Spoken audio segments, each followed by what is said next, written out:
దేవునికి స్తోత్రం కలుగునుగాక. ఈ దినము కొరకు ఏర్పరచబడిన దేవుని లేఖన భాగం యోహాను సువార్త 16వ అధ్యాయము 2వ వచనం. వారు మిమ్మను సమాజ మందిరములో నుండి వెలివేయుదురు, మిమ్మను చంపు ప్రతివాడు తాను దేవునికి సేవ చేయుచున్నానని అనుకొను కాలము వచ్చుచున్నది. ఆమెన్. దేవునికి స్తోత్రం. హల్లెలూయా, హల్లెలూయా, హల్లెలూయా. మీ అందరికీ ప్రత్యేకమైన వందనాలు తెలియజేస్తున్నాను. కృపయు సమాధానము మీకు విస్తరించునుగాక. మరొక పర్యాయము, మరొక ఉదయకాలాన దేవుని వాక్యాన్ని చేతపట్టుకొని దేవుని వాక్యాన్ని వివరించడానికి ఓ దేవుని దాసునిగా మీ గృహాల్లో ప్రవేశించడానికి, మిమ్మల్ని ఆత్మీయంగా పురికొల్పడానికి ప్రభు నాకు ఇచ్చినట్టు మంచి అవకాశాన్ని బట్టి నేను ప్రభు నామాన్ని మహిమపరుస్తున్నాను. దేవుని స్తోత్రం. Good morning, have a nice day, may God bless you. మీ ప్రార్థనా విషయాలు దయచేసి తప్పక తెలియజేయాల్సిందిగా మిమ్మల్ని కోరుతున్నాం. అనేక మంది వేరు వేరు అనారోగ్యాలకు గురవుతున్నారు, రకరకాల క్యాన్సర్లకు గురవుతున్నారు. రోగ పీడిత ప్రపంచంలో మనం ఉన్నాం. రోగాల నిలయంగా ఉంది లోకం. ప్రపంచం అంతా రోగాలు, ఎక్కడ చూసినా రకరకాల. గత వారంలో మా స్థానిక గిడియోన్ మిషన్ చర్చ్ అనేటువంటి ఆ స్థానిక సంఘంలోని ఆంటీ గారు, దయమ్మ ఆంటీ గారు, ఆమెకి జ్వరం, కొత్త జ్వరం వచ్చిందట. ఆ జ్వరం పేరు టైఫస్ అంట. ఇదేందండి కొత్త జ్వరం? తర్వాత దాని గురించి నెట్లో సెర్చ్ చేయాల్సి వచ్చింది. ఎందుకు చెప్తున్నా అంటే రకరకాల జ్వరాలు వస్తున్నాయి, కొత్త కొత్త మెడిసిన్స్ వస్తున్నాయి, కొత్త జబ్బులు, కొత్త మెడిసిన్స్, కొత్త హాస్పిటల్స్, ఇంత ముందెప్పుడు విననటువంటి జబ్బులు వచ్చేస్తున్నాయి. ఇది ఒక వింత ప్రపంచంలో ఉన్నాం మనం. ఆరోగ్యవంతమైన ప్రపంచం అనుకుంటున్నాం, కానీ ఇది అనారోగ్యపు లోకంలో ఉన్నాం మనం. ఎంత జాగ్రత్త తీసుకున్నా, ఎంత మంచి ఆహారం తీసుకున్నా, ఎంత శ్రద్ధ తీసుకున్నా, శారీరకంగాను మానసికంగాను ఆత్మీయంగా కూడా ఆరోగ్యాన్ని కోల్పోతున్న పరిస్థితులు, ఆరోగ్యం క్షీణిస్తున్న పరిస్థితులు నేడు అనేక మందిలో కనిపిస్తున్నాయి. నేను స్వస్థపరిచే యెహోవా నేనే అన్నాడు. ఆత్మీయంగాను మానసికంగాను శారీరకంగాను 3 విధాలుగా కూడా మనల్ని స్వస్థపరచడానికి శక్తి కలిగిన దేవుడు. కేవలము శారీరక స్వస్థతను మాత్రం ఇచ్చే దేవుడు కాదు ఆయన. మనోవ్యాధికి మందు లేదని డిక్లేర్ చేసేసింది లోకం. ఇక కష్టమే, మనోవ్యాధి వస్తే కష్టమేనండి అని. కానీ మనోవ్యాధి వచ్చి అనగా మతి తప్పి, మతి చెలించి పిచ్చివాళ్ళలాగా ప్రవర్తించినటువంటి చాలామంది. చిత్తూరు జిల్లా పుత్తూరులోని ఒక రేణిగుంట దగ్గర ఒక దేవుజనుని సతీమణి ఒక మానసిక రోగిగా మారి వస్త్రములు లేకుండా తిరుగుతూ ఉన్నటువంటి అనేక సందర్భాల్లో దేవుడు ఆమెను దర్శించి ఆమెను స్వస్థపరిచి ఒక మంచి దేవుజనురాలుగా మార్చి, చూడండి దేవుని స్తోత్రం. మనోవ్యాధికి మందు లేదని లోకం చెప్పొచ్చు, కానీ మనోవ్యాధికి కూడా మందు ఉంది యేసు ద్వారా. ఆత్మీయ వ్యాధికి, శరీర రోగమైన అది ఆత్మీయ వ్యాధి అయినా యేసు గాయములు స్వస్థపరచును అని భక్తుడు పాడాడు. దేవుని స్తోత్రం. హల్లెలూయా. కాబట్టి దేవుని బిడ్డలారా, అనారోగ్యాలు బలహీనతలు వచ్చినప్పుడు కుంగిపోవాల్సిన అవసరం లేదు. చక్కటి డాక్టర్ల కోసం అన్వేషించాల్సిన అవసరం లేదు. డాక్టర్స్ ఒపీనియన్స్ కోసం పరిగెత్తాల్సినటువంటి అవసరం లేదు. డబ్బుంది కాబట్టి ఇవే ఆలోచిస్తారు, కానీ ఇక ప్రార్థనలు, దేవుని సేవకుని దగ్గరికి రావడం, వీటి గురించి ఎవరు ఆలోచించడం లేదు. స్తోత్రం, స్తోత్రం. సమయంలో మనం ప్రార్థన చేస్తాం. ఒక్క నిమిషం అందరం కళ్ళు మూసుకుందాం, చిన్న ప్రార్థన చేసుకుందాం. రోగులుగా ఉన్నట్టు మన ప్రియులను దేవుడు దర్శించినట్లుగా. పరిశుద్ధమైన మా దేవా, మీకు వందనాలు చెల్లిస్తున్నాం. యేసు క్రీస్తు అనేటువంటి ప్రశస్త నామములో కృపాసనాన్ని సమీపిస్తున్నాం. రోగములతో వ్యాధులతో బాధపడుతున్న మా ప్రియుల కొరకు మీ సంధానానికి వస్తున్నాం. క్యాన్సర్తో బాధపడుతున్నట్టు ప్రియుల కొరకు ప్రార్థన చేస్తున్నాం. బీపీలతో, షుగర్లతో, థైరాయిడ్లతో, వార్ధక్య సమస్యలతో, ప్రభువా, యూరినరీ ప్రాబ్లమ్స్తో, గ్లాండ్స్ ప్రాబ్లమ్స్తో, ప్రోస్టేట్ గ్లాండ్ ఎక్స్పాండ్ అవ్వడం, ఇటువంటి సమస్యలతో, కిడ్నీ ప్రాబ్లమ్స్తో, హార్ట్ ప్రాబ్లమ్స్తో, లివర్ ప్రాబ్లమ్స్తో, ప్రభువా, రకరకాల వ్యాధులతో బాధపడుతున్నటువంటి రాత్రులు వ్యాధుల వలన నిద్ర లేకుండా బాధపడుతున్నవారు, షుగర్ వలన, ఇన్ఫ్లమేషన్ వలన ఇలా బాధపడుతున్న మా పెద్దల కొరకు, మా తల్లుల కొరకు, మా తండ్రుల కొరకు ప్రార్థిస్తున్నాం.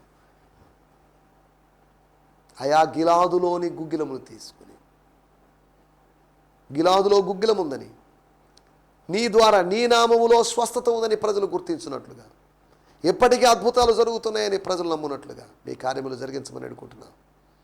చర్మ వ్యాధులని, సోరియాసిస్ అయినా కానీ, స్కాబీస్ అయినా, ఇంకా ఏదైనా కానీ ప్రభా, వీటన్నిటిని మీరు తొలగించి మీ కార్యము జరిగించమని. సైబస్ టైఫస్ అనేటువంటి ఆ నూతనమైనటువంటి జ్వరం ద్వారా బాధపడుతున్న వాళ్ళు, ఇంకా వేరు బలహీనతలతో బాధపడుతున్నవారు, థైరాయిడ్తోనూ ఒబేసిటీతో బాధపడుతున్న వాళ్ళు, వీరందరినీ మీ సన్నిధానం తెస్తున్నాం. నీ పాద పద్మములపై చేరి ఉన్న ప్రజలను స్వస్థపరచుమో తండ్రి ఈ క్షణమందే అని భక్తులు పాడినట్లుగా మేము పాడుతున్నాం. ప్రభువా, have mercy on this people lord. ఈ ప్రజల మీద మీరు కనికరాన్ని చూపించండి, స్వస్థపరచండి. స్వస్థపడగోరుచున్నావా అని అడిగి మీరు స్వస్థపరిచారు కనుక మీరు స్వస్థపరచమని అనుకుంటున్నాం. ప్రభు దేవా, ఈ కార్యక్రమం తర్వాత, టెలికాస్ట్ అయిన తర్వాత, ఈ కార్యక్రమం విన్న వాళ్ళలో కొంతమంది దేవుడు మేము మీతో కలిసి ప్రార్థన చేశాం, దేవుడు కార్యం చేశాడని సాక్ష్యములు చెప్పగలటూ సాయించండి. నాతో ఏకీభవించి ప్రార్థిస్తున్న వారందరిని బట్టి మీకు వందనం చేస్తూ, వ్యూవర్స్ అందరిని బట్టి మీకు వందనం చేస్తూ, బ్రెయిన్లో బ్లడ్ క్లాట్ అయిన వాళ్ళు, బ్రెయిన్ డెడ్ అయిన వాళ్ళు, బ్రెయిన్ హెమరేజ్, ఇంకా రకరకాల ప్రాబ్లమ్స్తో బాధపడుతున్నవారు, మీరందరినీ మీ సన్నిధానానికి తెస్తున్నా మీ కార్యము జరిగించమని సకల ఘనత, మహిమ, ప్రభావాలు మీకు ఆరోపిస్తూ యేసు క్రీస్తు నామములోనే ప్రార్థించగలుగుతున్నాం పరమ తండ్రి. ఆమేన్, ఆమేన్. దేవునికి స్తోత్రం. మరొక పర్యాయం మీకు ప్రత్యేకమైన వందనాలు.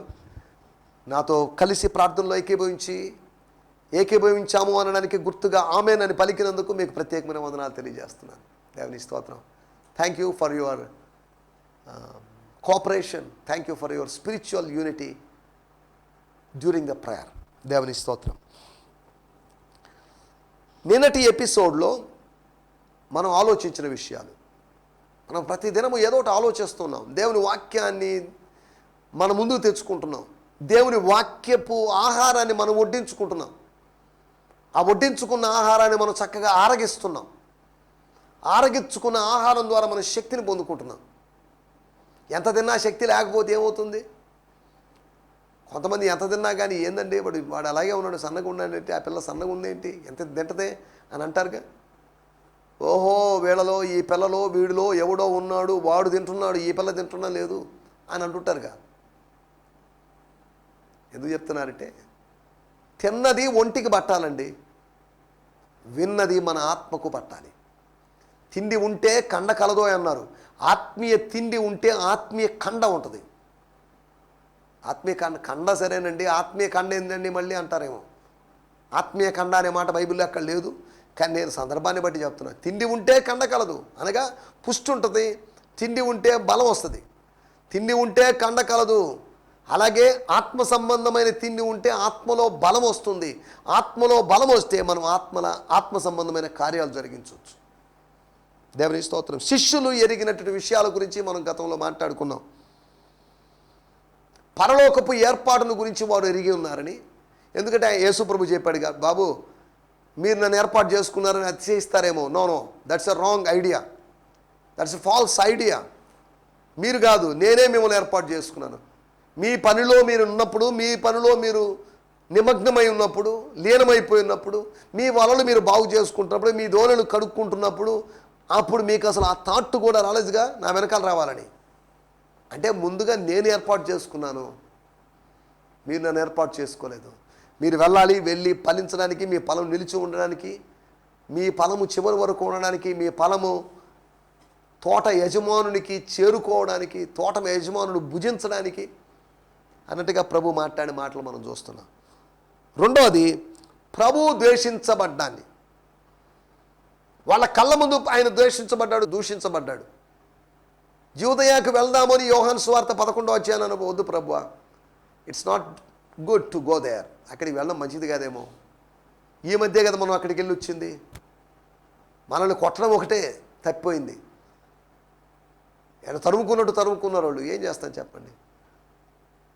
మేమంటే సరే వదిలేసి, నీ మీద అలా దాడి చేశారు, దాడి చేయాలని ప్రయత్నం చేశారు. నువ్వు తప్పించుకొచ్చావు కాబట్టి సరిపోయింది, దేవుడు కాపాడాడు కాబట్టి సరిపోయింది. మళ్ళీ ఎందుకు అక్కడికి? యేసు ప్రభు శిష్యులకు తెలుసు ఆయన ఎంతగా ద్వేషించబడ్డాడు. The disciples of Jesus know that how he was rejected and he was hated by the people. జనసమూహం గుంపులుగా ఆయన వెంబడించారు, బాగానే ఉంది. ఇది ఒక ఎత్తు అయితే ద్వేషించబడ్డం మరొక ఎత్తు. నా నామమున జనులు మిమ్మల్ని నిందించి దూషించి, మామూలుగా కాదు, వాళ్ళు నా నామములు మిమ్మల్ని ప్రేమిస్తారు, అభిమానిస్తారు, పూలమాలలు వేస్తారు, శాలువాలు కప్పుతారు, సన్మానాలు చేస్తారు, ఇంకేదో చేస్తారని కాదు, చేస్తే చేయొచ్చు. ఇవన్నీ నా నిమిత్తం జనులు మిమ్మల్ని నిందించి దూషిస్తారు. దానివల్ల ఏం జరగదండి, ఏం చేస్తాం చెప్పండి? అలా నిర్ణయించబడింది అని కాదు, దాని ఫలితంగా తర్వాత వచ్చే ఆశీర్వాదం. పరలోకములో మీకు ఫలం కలుగును, ఆనందించండి. ఆవేదనల మధ్యలో, అనర్థాల మధ్యలో ఆనందించండి. ఎందుకో తెలుసా? మీరు భవిష్యత్తును చూసి ఆనందించేవాళ్ళు, గతాన్ని చూసి కుళ్ళి ఏడ్చేవాళ్ళు కాదు. మీరు అలాంటి వాళ్ళుగా ఉండకూడదు, భవిష్యత్తును చూసి ఆనందించే వాళ్ళుగా ఉండాలి అని ప్రభు చెప్పడాన్ని మనం చూస్తున్నాం. మూడవదిగా, పంపిన వానిని ఎరిగి, they know the one who send Jesus Christ there master to the world. వారి బోధకుడైనటువంటి యేసుని ఈ లోకానికి పంపించినటువంటి ఒక శక్తి ఎక్కడో ఉందని కాదు, శక్తిని గురించి కాదు, వ్యక్తిని. దేవుడంటే శక్తి కాదండి, దేవుడంటే వ్యక్తి. చాలామంది దేవుడంటే శక్తి అనుకుంటున్నారు. దేవుడు శక్తి కాదు, దేవుడు శక్తి కలిగిన వ్యక్తి. ఆ సాధారణ వ్యక్తి కాదు, శక్తి కలిగిన వ్యక్తి. అది కరెక్ట్ స్టేట్మెంట్. వ్యక్తి అనేది కూడా కరెక్టే, కానీ పార్షియల్ స్టేట్మెంట్, పాక్షికమైనటువంటి ప్రస్తావన, వ్యాఖ్య మాత్రమే. పూర్ణమైన వ్యాఖ్య వచ్చేసి ఆయన శక్తి కలిగిన వ్యక్తి అయి ఉన్నాడు. స్తోత్రం. He's a person with power. He's a powerless person కాదు, he's a person with power. He's almighty God. స్తోత్రం. హల్లెలూయా. దేవుని స్తోత్రం. నాలుగవదిగా మనం ఆలోచించాం, నేను వచ్చాను బోధించాను కాబట్టి పాపం అంటే మాకు తెలియదండి, we don't know about anything. పాపమా? పాపం అంటే ఏంటి? పాపానికి నిర్వచనాలు ప్రభు చెప్పలేదు, కానీ పాపాన్ని గురించి తెలియజేస్తున్నాడు. పాపం అంటే ఏంటో ధర్మశాస్త్రం నిర్వచించింది, డిఫైన్ చేసింది. ధర్మశాస్త్రము డిఫైన్ చేస్తే దేవుడు రిఫైన్ చేశాడు. శాస్త్రము డిఫైన్ చేసింది, కానీ సృష్టికర్త రిఫైన్ చేశాడు. డిఫైన్ చేయడం, వివరించడం, వర్ణించడం, వ్యాఖ్యానించడం, కామెంట్ చేయడం సులభం. ఇది డెఫినేషన్ టైప్లో డిఫైన్ చేయడం. డిఫైన్ చేయడం లోకం చేసే పనేమో, డిఫెండ్ చేసే పని దేవుడు చేసే పని. దేవుని స్తోత్రం. హల్లెలూయా. మనం ఆలోచిస్తున్న విషయాల్లోకి వచ్చేద్దాం. ఈ 4 విషయాల్ని, పాపాన్ని గురించి శిష్యులు ఎరుక కలిగి ఉన్నారని, అవగాహన కలిగి ఉన్నారని, దాని గురించి సత్యాన్ని వాళ్ళు ఎరిగి ఉన్నారని. పాపం అంటే ఏంటి? అజ్ఞాతికరమే పాపం. మేలైనది చేయని ఎరిగి ఉంది, అది చేయకపోతే అది పాపం. సకల దుర్నీతియో పాపం, మూర్ఖుని యోచన పాపం. పాపానికి ఇలా వేరు పదాలు చెప్పారు, అవన్నీ కలుపుకొని ఈ రెఫరెన్స్లన్నీ ప్రస్తావించలేదు యేసుప్రభు. పాపశాస్త్రాన్ని వివరించలేదు. హమర్టియాలజీ అని చెప్పబడిన బైబిల్ స్కూల్స్లో చెప్పబడిన పాపశాస్త్రం యొక్క వర్ణన ఇవ్వలేదు యేసుప్రభు. ఈరోజు నేను పాపాన్ని గురించి బోధిస్తున్నాను వినండి అని పాపాన్ని గురించి ఒక 2-3 అధ్యాయాల్లో ఆయన ప్రసంగం చేయలేదు. కొండ మీద ప్రసంగంలో టైటిల్ పాపం కాదు, అంశం పాపం కాదు. స్తోత్రం. అంతా కలగా పొలగంగా మాట్లాడాడు, మిక్స్డ్గా మాట్లాడాడు. ఆ సందేశం ప్రజల్ని తాకింది. దేవుని స్తోత్రం. హల్లెలూయా. గత ఎపిసోడ్లో శిష్యులు ఎరిగిన విషయాలని మనం వాటి గురించి ఆలోచించాం. రండి, మన ముందు సమయం కొద్దిగా ఉంది. ఇంకొక 13 నిమిషాలు మాత్రమే, 13 ఇంకా 12 నిమిషాలు మాత్రమే సమయం ఉంది. ఈ సమయంలో మనం కొన్ని విషయాలు మనం ఆలోచిద్దాం. ఈ దినము ధ్యానము కొరకై మనం యోహాను సువార్త 15వ అధ్యాయం కూడా కంప్లీట్ చేసాం. అన్నీ మనం చెప్పుకోలేము, ఇది రివిజన్ కనుక, సెకండ్ టైం వస్తున్నాం కనుక, మనకు రోజులు కొద్దిగా ఉన్నాయి, ఇయర్కి మనం ఫినిష్ చేయాలి కనుక 17వ అధ్యాయం మిస్ చేసుకొని మిగతా అధ్యాయాల్లో కూడా మనం వెళ్తాం కనుక యోహాను సువార్త 16వ అధ్యాయము 2వ వచనము. వారు మిమ్మును సమాజ మందిరములో నుండి మిమ్మును సమాజ మందిరములో నుండి వెలివేస్తారు. మిమ్మును చంపు ప్రతివాడు తాను దేవునికి సేవ చేయుచున్నానని అనుకొను కాలము వచ్చుచున్నది. దేవుని స్తోత్రం, హల్లెలూయా, స్తోత్రం. వాడుక భాషలో కూడా చదువుకుందాం. వాడుక భాషలో చదువుకోవడానికి ముందుగా నేను బ్రియాన్ సిమ్మన్స్ గారి తర్జుమాలోంచి నేను చదువుతున్నాను. For you will be excommunicated from the synagogues and a time is coming when you will be put to death by misguided ones who will presume to be doing God a great service by putting you to death. The Aramaic is, those who kill you will think they are presenting a holy offering to God.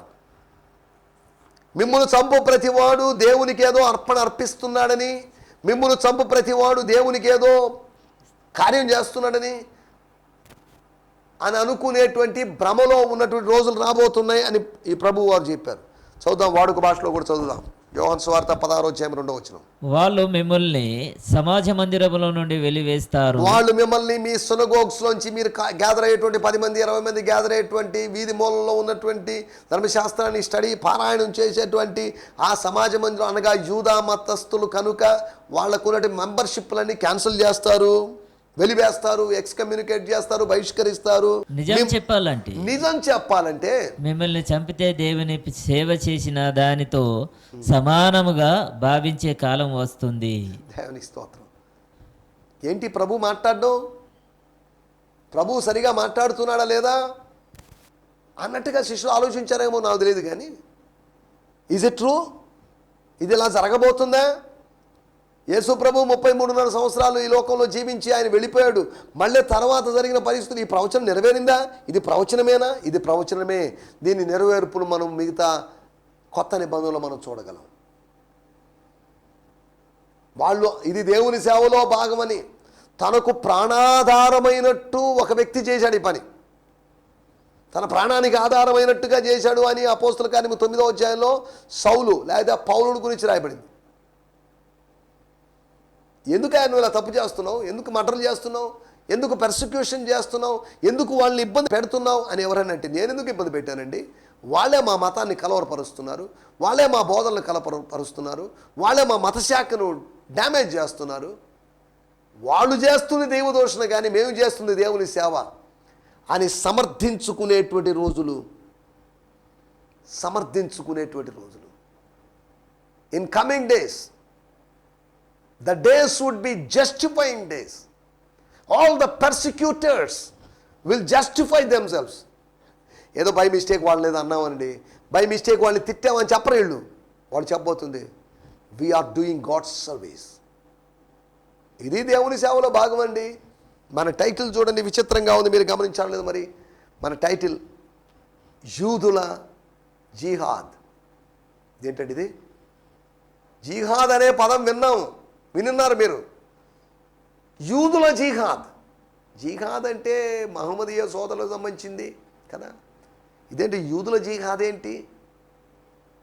ఇక అర్థమే. జిహాద్ అనేటువంటి పదం దాని అర్థం ఏంటంటే Holi war, పవిత్ర యుద్ధం అని అర్థం. అనగా యూదుల యొక్క పవిత్రమైన యుద్ధం. అదేంటంటే పవిత్రమైన యుద్ధం ఏంటండి?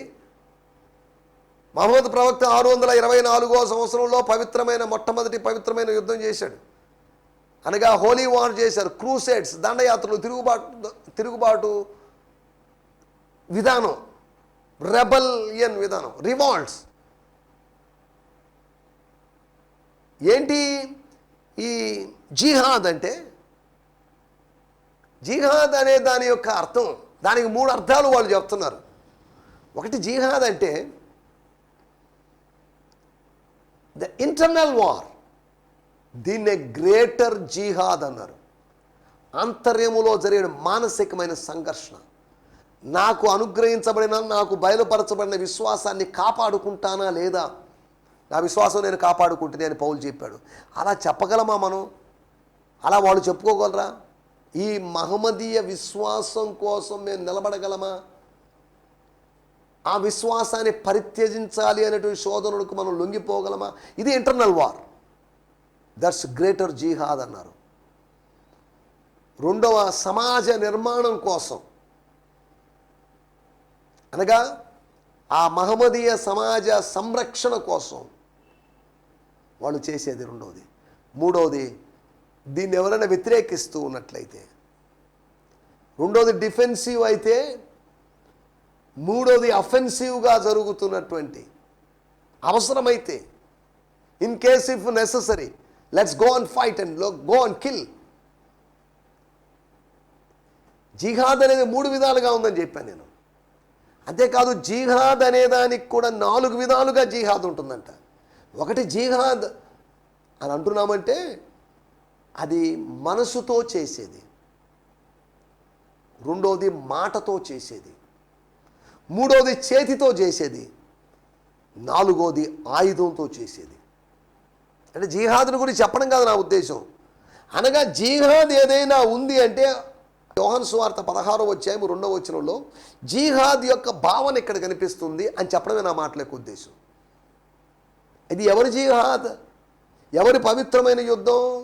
మీలో ప్రతివాడు ఇతరులను చంపుకుంటూ కావాలని చంపాలి, వాణ్ణి చంపి వీడిని చంపి నేను పవిత్రమైన యుద్ధంలో గెలుపొంది నేను స్వర్గంలోకి వెళ్ళాలి, నేను తప్పే చేయలేదు, వాళ్ళ మనస్సాక్షి వాళ్ళని ఏమాత్రం గద్దించని విధంగా. దేవునికి స్తోత్రం, హల్లెలూయా. ఇది యూదుల యొక్క జిహాద్. దేవుని స్తోత్రం, హల్లెలూయా. దీనికి సంబంధించినటువంటి 4 విషయాలు మీకు జ్ఞాపకం చేస్తాను ఈ వాక్యాన్ని అర్థం చేసుకోవడానికి. మొట్టమొదటి మాట 16వ అధ్యాయం 2వ వచనం, వారు మిమ్మును సమాజ మందిరముల్లో నుండి వెలివేయుదురు. వద్దు, మీ ఫెలోషిప్ వద్దు, మీ విధానాలు వేరుగా ఉన్నాయి, మీ సహవాసం వద్దు. సహవాసము నుంచి బహిష్కరించడం. యోహాను సువార్త 9వ అధ్యాయంలో మనకందరికీ తెలిసిన మాటే, లేకపోతే మనం ఇంతకుముందు కూడా మనం చదువుకున్న 9వ అధ్యాయం 35వ వచనం, పరిసయ్యులు వానిని వెలివేసిరని యేసు విని వానిని కనుగొని. వెలివేశారు అనేటువంటి తప్పుకి, న్యూనతాభావానికి, లేకపోతే వాళ్ళకి ఆ పశ్చాత్తాపం రాలేదు. మేమేం చేశామండి? ఒకని ఎదుట సరైనదిగా కనబడే మార్గము కలదు, తుదకది మరణమునకు దారి తీయదు. నేను చేసింది కరెక్ట్ అనుకుంటున్నామో అది మరణానికి దారి చేస్తుంది. మూర్ఖంగా వాదిస్తూ పిడివాదంలో ఉంటావేమో, జాగ్రత్త. నువ్వు చేసేది కరెక్ట్ కాదు, నిన్ను కరెక్ట్ చేయడానికి దేవుడు ఉన్నాడు. నాదే కరెక్ట్, నేను పెట్టిన కుందేలుకి 3 కాళ్ళనో వాదనలో దిగవద్దు. మనం ఇక్కడ ఆలోచిస్తున్న విషయాలు. మొట్టమొదటి విషయం వెలివేత అనుభవం, యూదుల యొక్క జిహాద్, వెలివేత అనుభవం, ఎక్స్కమ్యూనికేషన్ ఎక్స్పీరియన్స్. రెండవది 15వ అధ్యాయం 2వ వచనం, మిమ్మును చంపు ప్రతివాడు, కొందరిని కాదు, మిమ్మల్ని ఎవడు చంపినా కానీ, ఎలా చంపినా కానీ వాడు దాన్ని తప్పుగా భావించడం లేదు. వాడు దాన్ని ఏం చేస్తున్నాడంటే దట్స్ కరెక్ట్, నేనే తప్పు చేశానండి అని అడుగుతాడు. మిమ్మల్ని చంపు ప్రతివాడు తాను దేవుని సేవ చేయుచున్నాను అని అనుకునేటువంటి సమయం వస్తుంది. స్తోత్రం, హల్లెలూయా. రెండో వధించేటువంటి అనుభవం. ఒకటి వెలివేత అనుభవం, రెండోది వధించేటువంటి అనుభవం. మూడో విషయాన్ని నేను మీకు జ్ఞాపకం చేస్తాను. 16వ అధ్యాయము 2వ వచనం, మిమ్మల్ని చంపు ప్రతివాడు తాను దేవుని సేవ చేయుచున్నాడని అనుకునే కాలము వచ్చుతున్నది. ఎందుకు అనుకుంటున్నారు ఇలాగా? వంచుకుంటున్నారు. They would deceive themselves. వాళ్ళని వాళ్ళు మోసపుచ్చుకుంటారు. నిన్ను నువ్వు మోసపుచ్చుకుంటున్నావేమో. ఆత్మీయంగా ఎదిగేసాను నేను, అబ్బో బాగా ఉన్నాను, దేవునితో సన్నిహితంగా ఉన్నాను, నేనేమో ప్రార్థన చేసినా ఆయన ఆలకిస్తాను అనుకుంటున్నావేమో. You are in deception, you are in religious deception. ఆ ఆత్మ సంబంధమైన మతపరమైన మోసంలో ఉన్నావు నువ్వు. భక్తులు పాడినట్టుగా వంచన వంతెన ఒరిగిన వారాన. వంచన వంతెనలు ఒరిగిపోతాయి, కొన్ని వంతెనలు ఒరగాలి, వంచనలు పోవాలి, వంచనలు మాయమైపోవాలి.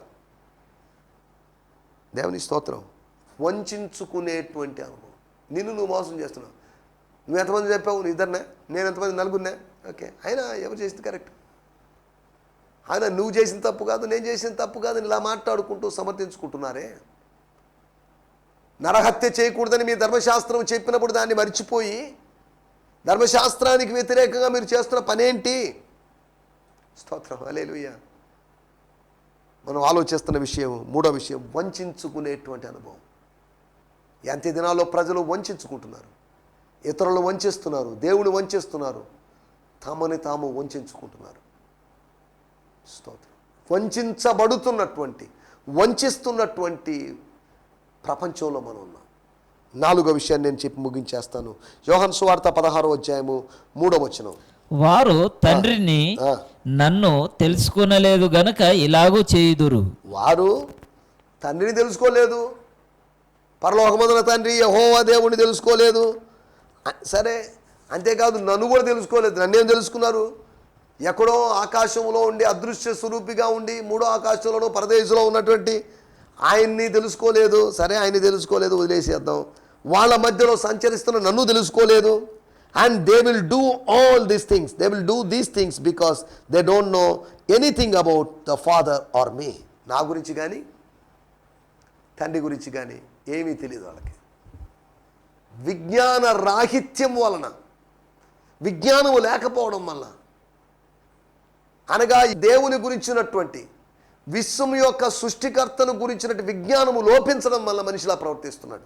16వ అధ్యాయము 2వ వచనం. అసలు ఎందుకు ఇలా జరిగింది అంటే ఒకటే కారణం, వారు వంచుకోవడానికి కారణము వారికి విజ్ఞానము లేకపోవడం. యూదులకు విజ్ఞానం లేదా? ఉంది. దైవికమైన విజ్ఞానం లేదు, విశ్వాస సంబంధమైన విజ్ఞానం లేదు. కంప్యూటర్ నాలెడ్జ్ ఉంటే ఉండొచ్చు, టెక్నికల్ నాలెడ్జ్ ఉంటే ఉండొచ్చు, కానీ దైవికమైన జ్ఞానము లోపించినప్పుడు మానవుడు పతనావస్థలోకి వస్తాడు, భ్రష్టు పట్టిపోతాడు. నీకు ఉండొచ్చు ఇంగ్లీష్ నాలెడ్జ్ ఉండొచ్చు, తెలుగు నాలెడ్జ్ ఉండొచ్చు, గ్రీకు నాలెడ్జ్, హీబ్రూ నాలెడ్జ్ ఉండొచ్చు, కానీ దైవికమైనటువంటి జ్ఞానము లేనప్పుడు నువ్వు దురవస్థలో ఉన్నట్టే నీ పరిస్థితి. దేవుని స్తోత్రం, హల్లెలూయా. నా మాటలు నేను ఇక్కడ ముగిస్తున్నాను. 4 విషయాలు చెప్పాను. యూదుల యొక్క జిహాదులో వెలివేత అనుభవం ఉందని, వధించే అనుభవం ఉందని, వంచుకునే అనుభవం ఉందని, అంతేకాకుండా విజ్ఞాన రహిత అనుభవం ఉందనే విషయాలు మీకు జ్ఞాపకం చేస్తున్నాను. ఇటువంటి జిహాదులకు దూరం అయిపోయి యేసుతో నడుస్తూ యేసు యొక్క శిష్యులుగా ముందుకు సాగడానికి ప్రభు మనకు సహాయం చేయనుగాక. ఆమేన్. దేవుని స్తోత్రం, హల్లెలూయా. మీ అందరికీ ప్రత్యేకమైన వందనాలు. ఈ సందేశము మీకు ఆశీర్వాదకరంగా ఉందని నమ్ముచున్నాము. ప్రార్థనా అవసరతల కొరకు మమ్మల్ని సంప్రదించవలసిన మా చిరునామా గిద్యోన్ మిషన్ చర్చ్, 6వ వీధి, శాంతినగర్, నెల్లూరు 4, ఆంధ్రప్రదేశ్. పిన్ 524004. మా ఫోన్ నంబర్లు 7036443613 మరి ఒక నంబర్ 9392293010. మా ఈమెయిల్ ఐడి gfihmi2015@gmail.com. దేవుడు మిమ్మును ఆశీర్వదించునుగాక. ఆమేన్.